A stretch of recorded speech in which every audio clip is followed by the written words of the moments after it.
கள்ளக்குறிச்சி விஷசாராய சம்பவத்தை சிபிஐ விசாரிப்பதில் என்ன தயக்கம் என செய்தியாளர் கேட்ட கேள்விக்கு அமைச்சர் ரகுபதி ஆவேசமாக பதிலளித்துள்ளார்.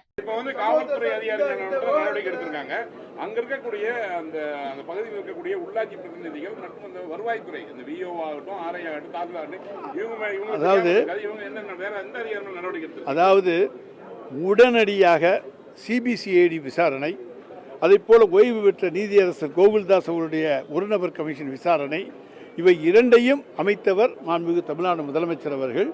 யார் தவறு செய்தாலும், அவர் எத்தனை பெரிய பொறுப்பில் இருந்தாலும் அவர்கள் மீது நான் நடவடிக்கை எடுப்பேன் என்று உறுதியோடு சொல்லியிருக்கின்ற முதலமைச்சர், நம்முடைய முதலமைச்சர் இரும்பு கரம் கொண்டு அடக்குவேன் என்று சொல்லி இந்த போன்ற நிகழ்வுகளுக்கு நாங்கள் ஒருபோதும் இடம் தர மாட்டோம்.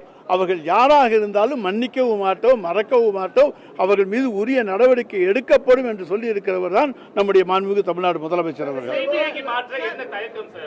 எதுக்கு சிபிஐங்க? இதுக்கு முன்னால் வந்து எவ்வளோ சம்பவங்கள் நடந்திருக்கு. பண்ருட்டியில் நடந்துச்சு. அன்றைக்கெல்லாம் சிபிஐ என்கொயரியாக வச்சாங்க, சிபிசிஐடியாக வச்சாங்க. அன்றைக்கி என்ன கமிஷன், நீதி விசாரணை கமிஷன் போட்டாங்களா?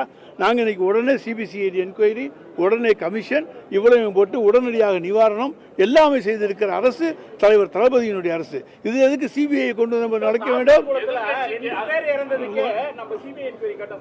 அது வந்து இல்லைன்னு சொல்லி மறைச்சாங்க. சாத்தான்குளத்திலே எடப்பாடி பழனிசாமி அவர்கள் முதலமைச்சராக இருந்த பொழுது அந்த சம்பவத்தையே மறைக்க பார்த்தார். அவருடைய சாவை வந்து போலீஸ் தரப்பில் நடந்த சாவு என்று அவர் சொல்லவில்லை.